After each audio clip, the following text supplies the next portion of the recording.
भगवान विष्णु के अलावा और किसी की उपासना या पूजा करते हो तो आप यहाँ पे एक भूल कर रहे हो।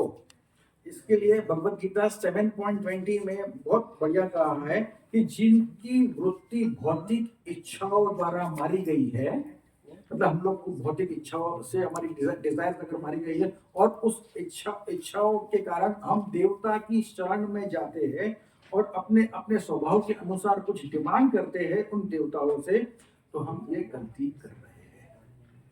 तो वो बाजी ये कहना चाह रहे हैं यहाँ पे कि हमें हमारी, क्योंकि जो व्यक्ति रजोगुण में है तो वो डेफिनेटली अपनी इच्छा पूर्ण करने के लिए अन्य देवी देवता के पास अवश्य जाएगा। अभी ये चीज और समझना है कि हम लोग यहाँ से जो रजोगुण, तमोगुण, सतोगुण के डिस्कशन से प्रभुपाद जी हमें अन्य देवी देवताओं के बारे में भी लेके जा रहे हैं यहाँ पे कि अन्य देवी देवताओं की वर्शिप क्यों नहीं करनी चाहिए, सिर्फ कृष्णा विष्णु की ही उपासना क्यों करनी चाहिए। It is interconnected. इंटरकनेक्टेड किसलिए है?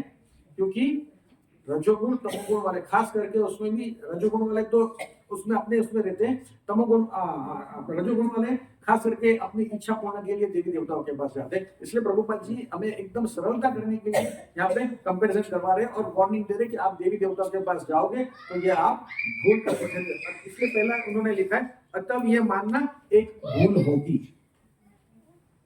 ये था रेफरेंस भगवत गीता 7.20 से। कामेस्तेस्तर व्रता ज्ञानम प्रपदयन्ते अन्य देवता, श्लोक इस तरह था। तम तम नियमम अस्तया प्रकृति नियमता सवया। ठीक है, आगे बढ़ते हैं। नेक्स्ट पॉइंट जिसके बस में पढ़िए। विष्णु के अतिरिक्त भौतिक शक्ति के वशीभूत होकर सारे विनाश प्रकट होते रहते हैं। अतः भौतिक शक्ति के स्थित रूप जीव को सत्व के पद तक ऊपर उठने में मदद नहीं देते, जो अकेला ही मनुष्य को अबंधन से छोड़ा सका। अभी देखना है यहाँ पे कि शिव जी, ब्रह्मा जी ये भी गुणों में लिप्त रहते हैं, ये भी गुणों से बाहर नहीं निकल सकते। अगर शिव जी और ब्रह्मा जी भी गुणों से बाहर नहीं निकल सकते तो अन्य देवी देवताओं का क्या कहना। तो अन्य देवी देवता भी अगर गुणों में लिप्त है तो वो हमें गुणों से कैसे बाहर करवा सकते हैं, वो हमें गुणातीत कैसे करवा सकते हैं अन्य देवी देवता। तो खुद ब्रह्मा जी शिव जी तो है, साथ साथ में अन्य सारे देवी देवता भी गुणों से लिप्त है, तो हमें वो गुणातीत नहीं करवा सकते। हमें गुणातीत करवाने में सिर्फ भगवान श्री कृष्ण विष्णु ही करवा सकते, अन्य और कोई नहीं करा सकता है। तो कृष्ण भगवान की जब पूजा, विष्णु की पूजा करते रहेंगे तो निश्चित तौर से हम गुणातीत हो पाएंगे, अदरवाइज हम लोग गुणातीत नहीं हो पाएंगे। ठीक है, यहाँ तक क्लियर हो रहा है। गुणातीत मतलब तीनों गुणा अतीत, अतीत मतलब पास हो गया, मतलब आप तीनों गुणों से पास होना, मतलब आप गुणों से बाहर निकल गए। यू आर नो मोर इन रजोगुण, सत्वगुण एंड तमोगुण। अब शुद्ध सत्व गुण तक पहुंच गए। तो इस शुद्ध सत्व गुण तक कौन पहुंचा सकता है? भगवान श्री कृष्ण विष्णु की उपासना करने से ही आप पहुंच सकते हैं, अन्यथा आप ब्रह्मा जी, शिव जी या अन्य देवी देवता आपको वो लेवल तक नहीं ले जाएंगे। यहाँ पे प्रभुपाद जी इस तरह से हमें समझा रहे हैं। और एक बार भगवान कृष्ण विष्णु की उपासना करना शुरू कर देंगे तो अपने आप आपको कैसे गुणातीत करवा देंगे आपको भी आइडिया नहीं आएगा। आप सीधे आपको भगवत दर्शनम, ब्रह्म दर्शनम के लेवल पे आप पहुंच जाएंगे। ठीक है प्रभु जी। नेक्स्ट, जीवन में असभ्य अवस्था या निम्न पशु जीवन तमोगुण द्वारा नियंत्रित होता है। अब यहाँ पे अनसिविलाइज स्टेट ऑफ लाइफ के बारे में प्रभुपाद जी हमें कह रहे हैं कि जो लोग अनसिविलाइज लाइफ में, मतलब ये तमोगुण के बारे में प्रभुपाद जी यहाँ पे चर्चा कर रहे हैं कि उन्हें कोई टाइप का ज्ञान नहीं होता है। तमोगुणी व्यक्ति को ज्ञान, वो आलसी होते हैं, वो एक कई जगह पे उनको पागल भी कहा गया है, सुस्त होते, लेजी होते, उनको कोई एक्टिविटी नहीं करना है और उन्हें आत्मा का ज्ञान तो जरा भी नहीं है, वो हमेशा अपने बॉडी कॉन्शियस पे ही रहते हैं। प्रभुपाद जी यहाँ इस तरह से हमें तमोगुण व्यक्तियों के बारे में समझा रहे हैं। आगे, इस अवस्था में भगवान की रंच मान नहीं मनुष्य की सबसे अवस्था जिसमें उसे नाना प्रकार के लाभों की कामना रहती है, रजोगुणी अवस्था है। अभी यहाँ पे हमें प्रभुपाद जी ने रजोगुणी व्यक्तियों की अवस्था के बारे में समझा है। तो रजोगुणी व्यक्ति हमेशा क्या होता है? ऑलवेज हैविंग पैशन, मैं घर बनाऊंगा, बंगला बनाऊंगा, मैं ये गाड़ी लूंगा, मैं ये करूंगा, वो करूंगा।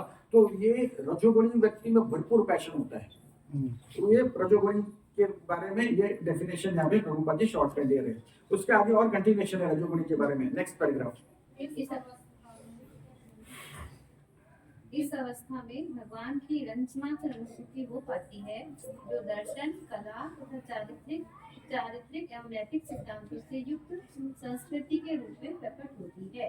किंतु सतम गुण इससे भी उच्चतर गुण अवस्था है, जिससे परम सत्य के साक्षात्कार में वास्तविक सहायता मिलती है। अभी देखिए यहाँ पे जो प्रभुपाद जी कह रहे रजोगुणी व्यक्ति है, उनके लिए रंच मात्र मतलब स्लाइट चांस है कि उन्हें ईश्वर की अनुभूति, हल्की अनुभूति होने का चांस उनको है। क्यों उनको चांस है? क्योंकि उन्होंने दर्शन मतलब फिलोसॉफी, आर्ट और कल्चर, उनके पास मॉरल एथिक्स है, इसके वजह से उनके पास एक चांस है कि उनको हल्का फुल्का भगवान का दर्शनम, उनको साक्षात्कार होने का एक चांस रंच मात्र ही है। लेकिन साथ में उसी पैराग्राफ में प्रभुपाद जी आगे क्या कंटिन्यू कर रहे हैं कि जो सत्वगुणी से उच्च स्तर पर गुण अवस्था है, जिससे परम सत्य का साक्षात्कार में उनको लाभ हो सकता है। अब मेरा ये कहना है कि प्रभुपाद जी इस पैराग्राफ में रजोगुणी और सत्वगुणी को कंपैरिजन इस तरह से क्यों करवा रहे हैं, मैं आपसे थोड़ा जानना चाहूंगा। देखिए कोई कुछ भी नहीं बोलना चाहता है, then I will continue। रजोगुणी जो व्यक्ति है वो हमेशा अपने जो भी कार्य किया है उसका फल को वो भोगना चाहता है। उसकी इच्छा होती है कि मैंने कार्य का जो फल मिलेगा, जो fruits which I will get from my activity, I want to enjoy that fruits.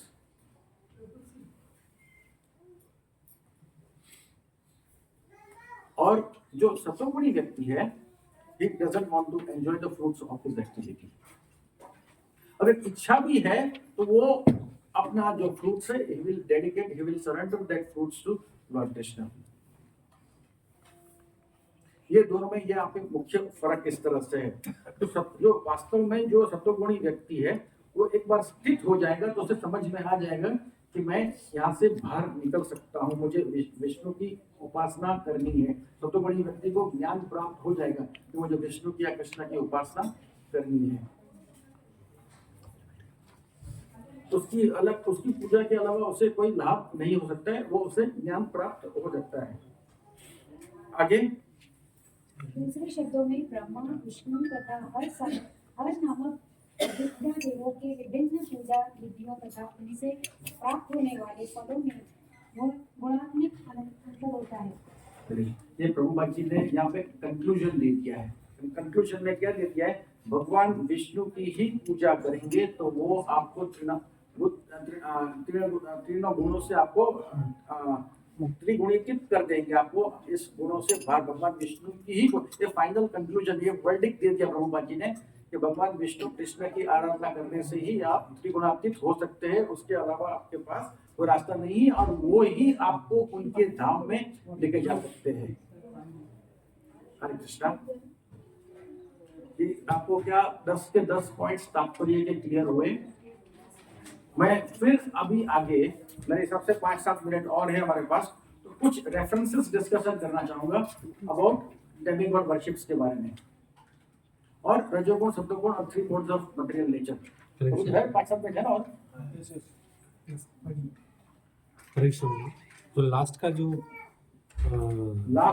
Line दूसरे शब्दों में ब्रह्मा, विष्णु तथा हर नामक अधिष्ठाता देवों की विभिन्न पूजा विधियों तथा उनसे प्राप्त होने वाले फलों में गुणात्मक अंतर होता है। There is a difference between आप जो डेमिगॉड की वर्शिप में जो फल प्राप्त करते हो और भगवान कृष्ण की वर्शिप में फल प्राप्त होता है। भगवान कृष्ण विष्णु की उपासना करने से फल प्राप्त क्या होगा? आपको उनके स्थान, उनके निवास पे आपको सीधा आपको वहां एंट्री मिल सकती है, जबकि देवी देवताओं के फल जो मिलते हैं वो टेम्पररी होते हैं, वो क्षण भर के होते हैं, इस मटेरियल वर्ल्ड तक ही सीमित है, उसके आगे आपको उसका कोई लाभ नहीं होना है। प्रभुपाद जी यहाँ पे इस तरह से समझाना चाह रहे हैं कि दोनों में अंतर है।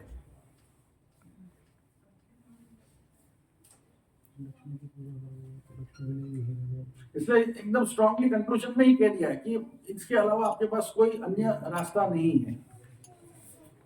अब एक भगवत गीता 9.23 से एक बार एक रेफरेंस देना चाहूंगा कि दिन बालक प्रभु जी इज वेरी काइंड, उन्होंने मुझे 5-10 मिनट का एक्सटेंशन दिया है। ये आपी अन्य देवता भक्त यजन्ते श्रद्धावान वितः ते आपी माम एवं कौन्तेय यजान्ति अविधि पूर्वकम। यहाँ पे भगवान श्री कृष्ण क्या कहते हैं कि आप जो लोग अन्य देवताओं के भक्त हैं और उनकी श्रद्धा पूर्वक पूजा करते हो, तो वो भी मेरी ही पूजा हुई, लेकिन वो त्रुटिपूर्ण ढंग से होती है, वो अविधि। अविधि मतलब आप विधि से जो करते हो मतलब ऑफिशियल हो गया, और जब अनऑफिशियल कोई कार्य करते हो उसको क्या कहते हैं? अविधि। हिंदी में, इंग्लिश में आपने इलीगल बोल दिया, लेकिन इसको संस्कृत में क्या कहा है? अविधि। तो आप अन्य देवी देवता की पूजा करते हो तो वो हो गया अविधि पूर्वकम। ठीक है, तो ये भगवत गीता का एक स्ट्रॉन्ग रेफरेंस था कि भगवान कृष्ण ने भी कह दिया कि वो अविधि पूर्वकम है अन्य देवी देवताओं की पूजा, क्योंकि अल्टीमेटली वो मेरी ही पूजा हो रही है। फिर 9 भगवत गीता 9.25 में क्या कहते हैं भगवान? यान्ति देवा है। बहुत बड़े पूरा कीजिए आप लोग।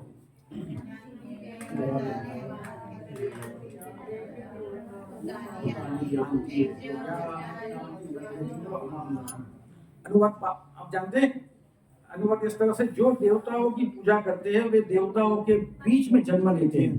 तो एक स्ट्रॉन्ग रेफरेंस है, जो देवताओं की पूजा करते हैं देवताओं के बीच में जन्म लेते हैं। अभी आपका जो प्रश्न था ना लास्ट पॉइंट, उसका आंसर अभी यहाँ पे आ रहा है। जो पितरों की पूजा करते हैं वो पितरों के पास जाते हैं, और जो भूत प्रेतों की उपासना करते हैं वो भूत प्रेत के पास जाते हैं, उन्हीं के बीच में जन्म लेते। और जो मेरी पूजा करते, भगवान श्री कृष्ण कह रहे हैं, और जो मेरी पूजा करते वो मेरे साथ निवास करते हैं। चैतन्य चरितमृत में भी एक बहुत अच्छा बढ़िया रेफरेंस मेरे को मिला था, मैं वो भी आपके साथ शेयर करना चाहूंगा। आदि लीला 5.142 में ये कहते हैं, एकेले ही ईश्वर कृष्णा अरसभृत्य यारे याइचे नचैया ते काइचे करे नृत्य। यहाँ पे क्या कहते हैं चैतन्य चरितमृत में? कृष्ण अकेले ही ईश्वर है, कृष्ण अकेले ही भगवान है, कृष्ण अकेले ही कंट्रोलर है, नियामक है, और बाकी सब क्या है? उनके दास है। They are all servants. बाकी सब मतलब कौन हो गए? अन्य सारे देवी देवता including Brahma ji and Shiv ji, they all are his servants. और भगवान कृष्ण जैसे चाहे उनको नचा सकते हैं।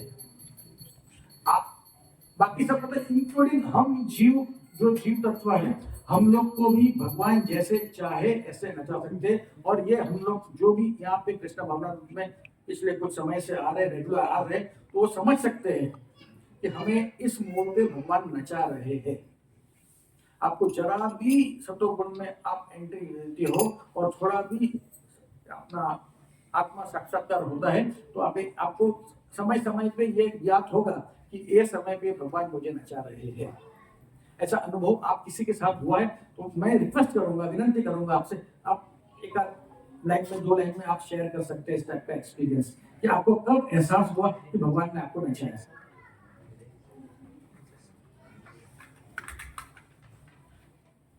किसी न किसी को तो हुआ होगा।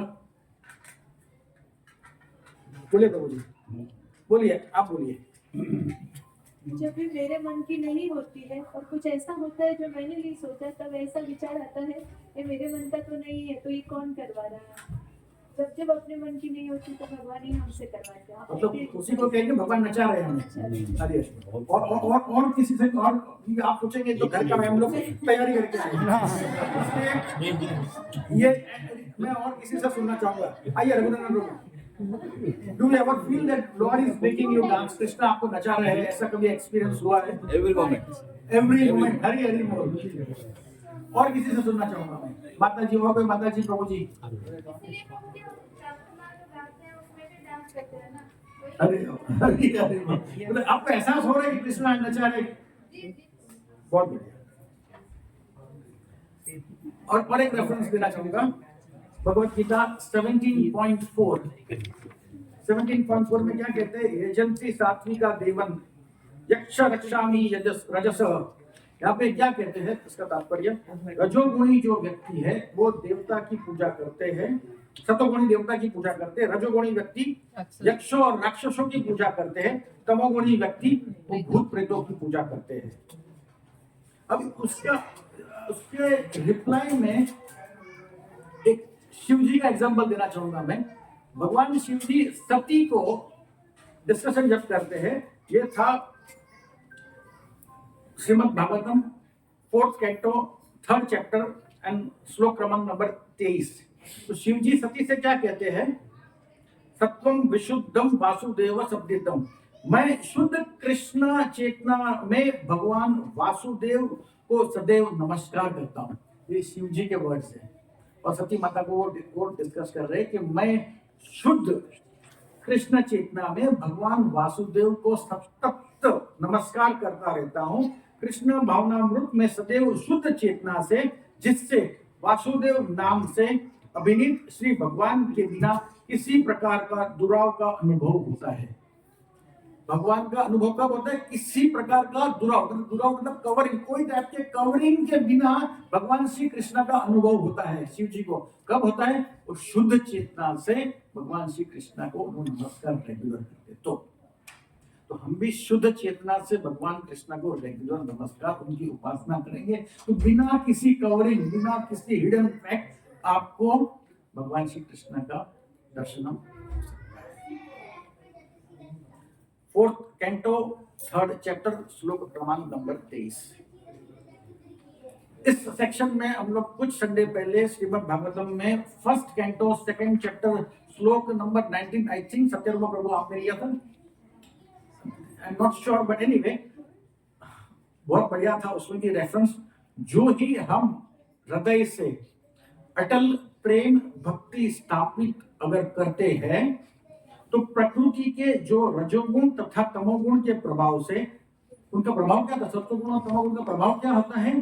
काम, इच्छा, लोभ, क्रोध, मोह, माया, ये सब चीजों से हम हृदय से लुप्त कर सकते हैं, और तब भक्त सत्वगुण में स्थित होकर परम सुखी हो जाता है। तो this is the definition of परम सुखी, हाउ टू गेट हैप्पीनेस। जब हम सत्वगुण रजोगुण से हम जब तमोगुण और रजोगुण से बाहर निकल के शुद्ध सत्वगुण पे आते हैं, तो उससे उत्पन्न रजोगुण और तमोगुण से उत्पन्न होने वाली काम, लोभ, मोह, क्रोध, ये सब जो जो उत्पन्न होता है, उसको हम लोग नष्ट करके हम लोग शुद्ध सत्वगुण में आ सकते हैं। ये हम लोग इसी कैंटो में 2nd चैप्टर में 19 नंबर का श्लोक में हम लोग ने आई थिंक 5 संडे पहले ये डिस्कस किया था। और उसके अलावा एक और रेफरेंस दूंगा कि सत्वगुण आपको कैसे ऊपर के स्तर पर ले जाता है। श्रीमद् भागवतम 14th चैप्टर श्लोक क्रमांक नंबर 18। सत्वगुणी व्यक्ति क्रमशः ऊपर उच्च लोकों को जाते हैं। रजोगुणी, सत्वगुणी के लिए तो क्या है कि आप ऊपर के लोगों को जाते हैं। रजोगुणी इसी पृथ्वी लोक में रहते हैं। रजोगुणी व्यक्ति इसी पृथ्वी लोक में रहते हैं, मतलब जन्म मृत्यु जन्म आदि सब कुछ, उसके बाद लाइफ आफ्टर लाइफ हुए रजोगुणी व्यक्ति इसी पृथ्वी लोक में रहेंगे। और जो अत्यंत ग्रहित तमोगुणी में स्थित है, ये वार्निंग है, वे नीचे नरक लोक में जाते हैं। ये एकदम भगवान श्री कृष्ण ने यहाँ पे एकदम क्लियरली सब कुछ स्पष्ट कर दिया है कि तमोगुणी का स्थान कहाँ है, मृत्यु के बाद तमोगुणी कहाँ जाएगा, रजोगुणी का क्या स्थान है और सतोगुणी का क्या स्थान है। I hope it is getting clear, easy है। और फाइनल कंक्लूजन में मैं आता हूं। सतोगुणी व्यक्ति जो होता है उसे ज्ञान प्राप्त होता है, वास्तविक ज्ञान प्राप्त होता है, जैसे वो अपने आत्मा के स्तर को, आत्मा को जान सकता है, वो बॉडी लेवल से बाहर निकल सकता है। रजोगुणी व्यक्ति जो है वो लोभ में ही हमेशा रहता है, लोभ ही उसे उत्पन्न होती है। और तमोगुणी व्यक्ति अज्ञान, प्रमाद मतलब पागलपन और मोह उत्पन्न करता है। हरे कृष्णा। और भी भरपूर रेफरेंसेस थे, लेकिन समय के हिसाब से मैंने इतना ही रेफरेंसेस ला पाया। 9th चैप्टर में 14th चैप्टर पूरा का पूरा 3 बोर्ड्स ऑफ मटेरियल नेचर है, उसमें आपको भरपूर, अगर आपके पास समय मिलता है घर जाके आप नेक्स्ट क्लास में आने का, क्योंकि इसी का कंटिन्यूएशन नेक्स्ट क्लास में भी होने वाला है। तो नेक्स्ट क्लास कौन लेने वाला है आई एम नॉट अवेयर, तो इसी के कंटिन्यूएशन होने वाला है। तो अगर आप 14 चैप्टर भगवत गीता पढ़ लेंगे तो आपको काफी अन्य देवी देवताओं के बारे में भी क्लियर हो जाएगा, रजोगुण सतोगुण तमोगुण के बारे में आपके जितने भी डाउट थे 14 चैप्टर, आपके पास पूरा 1 हफ्ते का समय है, तो इससे क्लियर हो सकता है। हरे कृष्णा। कुछ गलती हो गई तो मैं माफी चाहूंगा आप सबसे। हरे कृष्णा।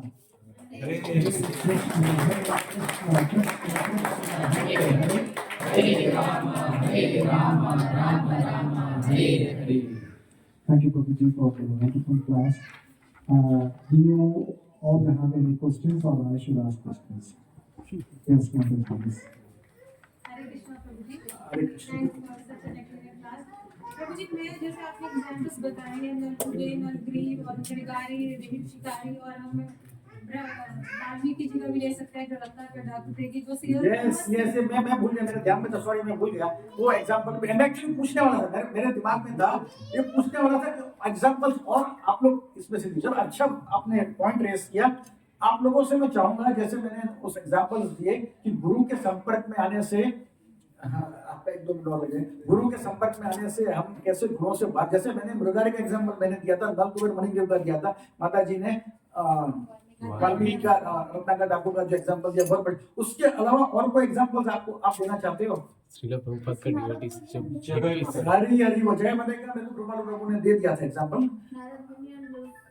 आप एक सेकंड, आप यस, श्रीला प्रभुपाद का ये पूरा आंदोलन श्रीला प्रभुपाद से, हमारे गुरु महाराज और हमारे गुरु महाराज से रामकृष्ण प्रभु जी से, ये पूरा ये जो इकट्ठा हुआ है यहाँ पे, किसके वजह से हम इकट्ठा हुए हैं? ये हम लोग गुरु के संपर्क में आने के बाद ही, हम बिना गुरु के संपर्क में आए, कोई भी ऐसा कोई व्यक्ति है कि बिना शिक्षा गुरु या दीक्षा गुरु के संपर्क में आए बिना यहाँ पे कोई इकट्ठा हुआ है? हम जितने भी जीव यहाँ बैठे सब के सब गुरु के माध्यम से ही यहाँ पे इकट्ठा हुए हैं। बहुत बढ़िया दर्श प्रभु। अब आप बोलिए प्रभु जी। जी यही था प्रभु जी, हम जैसे अलग अलग जो महान भक्त रहे उसके बारे में वर्णन कर रहे हैं, लेकिन हम प्रैक्टिकल देख सकते हैं कि हम भी पहले कितने इग्नोरेंस में थे या तमोगुण में थे, तो अभी हमें उन चीजों का त्याग करके आज हम सब सतोगुण में बहुत बढ़िया। आपके क्वेश्चन मैं जानता हूँ। एक और एग्जांपल देना चाहूंगा। नारद मुनि के संपर्क में आए थे ध्रुव महाराज, और ध्रुव महाराज आप बताइए कौन से गुरु में थे? कौन से? हाँ यस, वो रजोगुण में, पैशन गुण में थे, और गुरु आचार्य ध्रुव के आप सब जानते हैं। आपका प्रश्न क्या था बताइए। प्रभु जी, जैसे आपने बताया कि जो तमस गुण से गुरु धीरे धीरे हमें सत्वगुण तक ले जाते हैं और दर्शन होते हैं, तो प्रभु जी मैं ऐसा फील कर रही हूँ जब एग्जाम्पल्स देख रहे हैं कि तमोगुण से सत्वगुण में जाना बहुत ईजी है, बल्कि रजोगुण से सत्वगुण में जाना थोड़ा मुश्किल है, क्योंकि वहाँ पे एक इल्यूजनरी फेज में रहते हैं, ये सोचते हैं कि जो हम सोच रहे हैं वो ठीक है, हमें करेक्शन की ज्यादा जरूरत नहीं है, तो वो हमारे लिए ज्यादा खतरनाक स्टेट है rather than तमोगुण, उसमें एकदम से करेक्शन की चांसेस ज्यादा है। हाँ, लेकिन अपने शास्त्रों के हिसाब से तमोगुण से बेटर रजोगुण है। अब लेकिन रजोगुण में आपने यहाँ पे प्रभुपाद जी भी तात्पर्य में कहते हैं कि रंच मात्र आपके पास भगवान का चांस आपको दर्शन हो सकता है, स्लाइड आपको दर्शन का चांस मिल सकता है। और दूसरा, रजोगुणी व्यक्ति जो है एक लेवल में गुरु की सेवा और सत्संग में रहने के बाद वो रजोगुणी, भले कुछ समय लगता है, और आप रेगुलर एसोसिएशन ऑफ डिवोटीज में रहेंगे। अच्छा, एसोसिएशन ऑफ डिवोटीज क्या कर रहे हैं? वो गुरु, आप डायरेक्ट गुरु का आज्ञा का पालन नहीं कर सकते, तो आप एसोसिएशन में रहेंगे। एसोसिएशन में हम लोग क्या कर रहे हैं? हम भी गुरु महाराज की जो आज्ञा का पालन, जो गुरु महाराज ने रामकृष्ण प्रभु जी को दिया, रामकृष्ण प्रभु जी ने रघुनाथ प्रभु को दिया, तो वो हम लोग पालन कर रहे हैं। तो हमें रजोगुण से समय भले लग जाए, लेकिन अल्टीमेट हम लोग रजोगुण से सतोगुण पे अवश्य पहुंच सकते हैं। जो निग्रोस थे सारे, वो उनके लिए बहुत इजी था सीधा भगवान को मानना, लेकिन हम हमारे लिए अभी भी डिफिकल्ट है। उसमें बस मेरे तात्पर्य में वही भी था कि रेगुलर गुरु की आज्ञा का पालन करेंगे, तो अभी रेगुलर संडे सत्संग में आप आएंगे, तो मैं गारंटी से बोलता हूँ यहाँ पे बैठे बैठे कि आप 6 महीना रेगुलर संडे सत्संग में आइए, इस तरह की 6 महीने में आप परिवर्तन देखिए। मैं खुद मेरा इसलिए मैं 6 महीने का कि मैं जो गलत कर रहा था, मुझे सत्संग में आने पे 6 महीने के बाद मेरे को ये थोड़ा लगता था कि मैं ये गलत कर रहा हूँ, मैं ये गलत कर रहा हूँ। और उसके बाद मेरे को 6 महीना लगा, ये सब मेरे को बंद करना है, ये बंद करना है, ये बंद करना है, ये बंद करना है। तो with in 1 year I was out of all that things. मेरा एक्सपीरियंस, इसलिए मैं आज यहाँ बैठे बैठे गारंटी से बोलता हूँ, आप सिर्फ 6 महीना संडे सत्संग प्रोग्राम में अगर आते, बाकी सब प्रोग्राम जितने फोक विक्ट्री वाले ऑर्गेनाइज कर रहे हैं, आप यहाँ पे हो अगर इस कंट्री में, आप 6 महीना नॉन स्टॉप आइए, ये मेरी गारंटी है। अवश्य हम रजों से सतों तक पहुंचेंगे। नहीं भी पहुंचने की इच्छा, तो आपका अंदर बैठा हुआ परमात्मा आपको नहीं शांति से बैठने देगा। आपका क्या प्रश्न था? नहीं, प्रश्न नहीं था। बोलिए, कुछ ऐड करना है तो बोलिए। श्रील प्रभुपाद ने प्लीज। हाँ, यस, पूरा इस्कॉन का आंदोलन प्रभुपाद जी के संपर्क के आने के बाद आप देख सकते हैं कि कितने लोगों ने अपना जीवन परिवर्तन किया गुरु के माध्यम से, गुरु के संपर्क के आने के बाद। इसलिए प्रभुपाद जी लिख रहे हैं कि आपको ऑथराइज्ड स्ट्रॉन्ग स्पिरिचुअल मास्टर के संपर्क में आने के बाद आप गुणों से बाहर आ जाएंगे, और आप जैसे ही सतोगुण में आएंगे तो भगवान श्री कृष्ण भी आपको अपने आप ले आएंगे, आपको मालूम भी नहीं पड़ेगा। हरे Krishna. Hare Krishna. Thank you for wonderful question and answer to you. Let's go ahead with our regular question and answers. Audience के लिए direct questions and answers है. We'll see who will make points. माता जी से आपके बीच। तो प्रभु जी से एक पहला क्वेश्चन है. Please don't shout. Only raise your hand and you should answer. If you are unable to answer, the question will be passed to Mother. Okay, and we will score. उसके बाद एक क्वेश्चन मेरे पास भी एक question audience के लिए। हाँ, इससे भी points है। So ब्रह्म दर्शन, प्रभु जी, ब्रह्म दर्शन हम किस मोड में कर सकते हैं?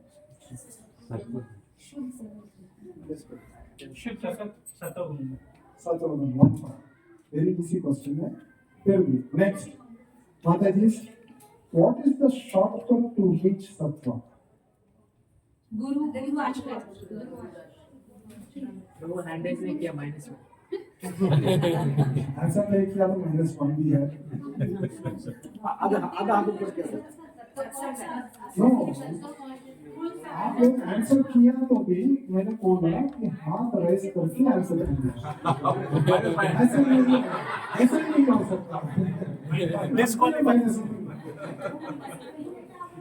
ठीक है। Okay, next question.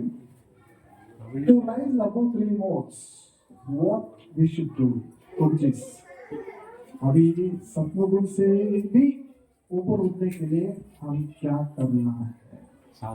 हमें क्या करना है?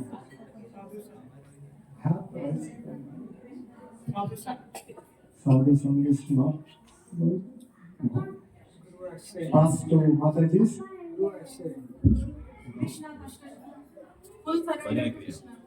हरि बोल, कृष्ण का भजन करना है। So Mataji's got 0 now. तो -1 था ना? अभी एक बात बोली। Okay. So next question to Mataji's. Sincere devotees, यानी कि निष्ठावान, तो मुझे ने पास में किया, निष्ठावान भक्त के लिए where should he go? Minus से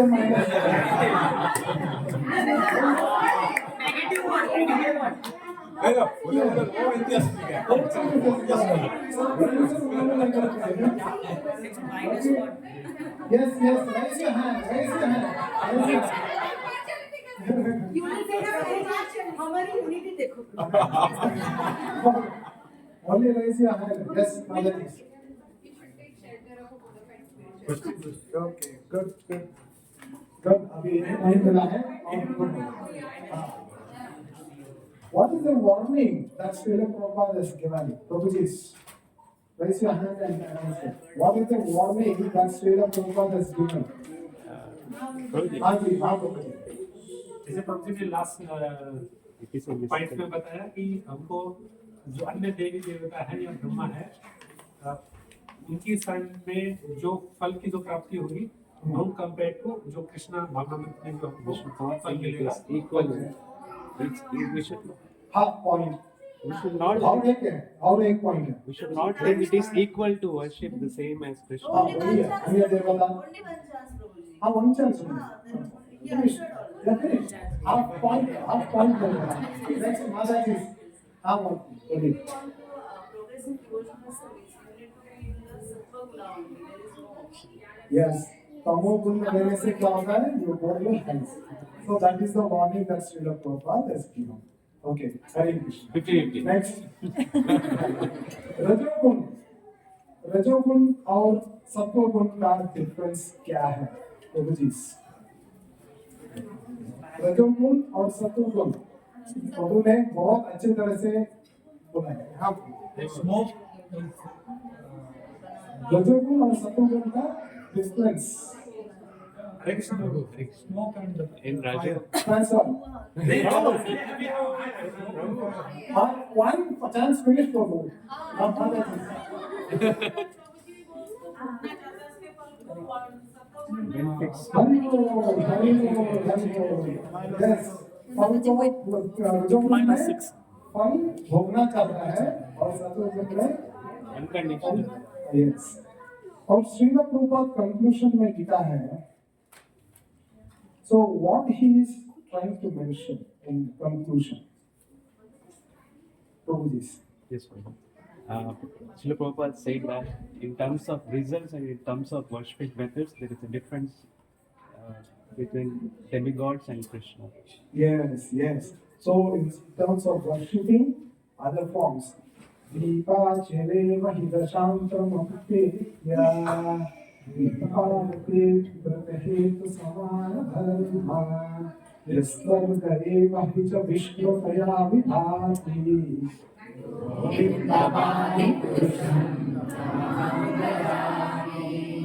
तो आपका क्वेश्चन मेरा एक सिंपल क्वेश्चन आपकी तरफ पूछता हूँ फिर एक टेक्निकल पे जाता हूँ लास्ट पैराग्राफ में प्रभुपाद जी ने कंक्लूजन के समय पे लाइंस में लिखा है दूसरे शब्दों में ब्रह्मा विष्णु और हर नामक लिखा है तो ये हर का अर्थ क्या है मैं आप लोगों से छुटा जाऊंगा हाथ ऊपर करके बोलना है आपको सचिव लोगों ने हाथ पे लोग उठा शिव जी को हर कहते हैं अब दूसरा एक टेक्निकल क्वेश्चन एकदम बिगनिंग में लास्ट क्वेश्चन रहेगा बिगनिंग में मैंने कहा था कि ब्रह्मा जी जो है वो जीव तत्व है विष्णु कृष्ण तत्व है हरे कृष्णा हरे कृष्णा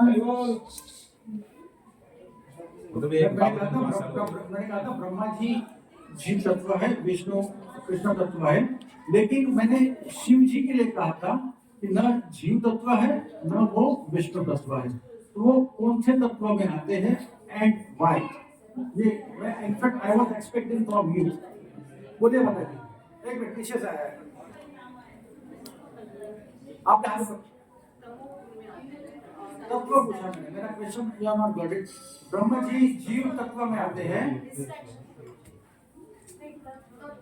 बोलिए माता जी दूध दही में बन जाता है लेकिन वो विष्णु तत्व का ही एक हरी हरी हरी विशेष योगा संजायते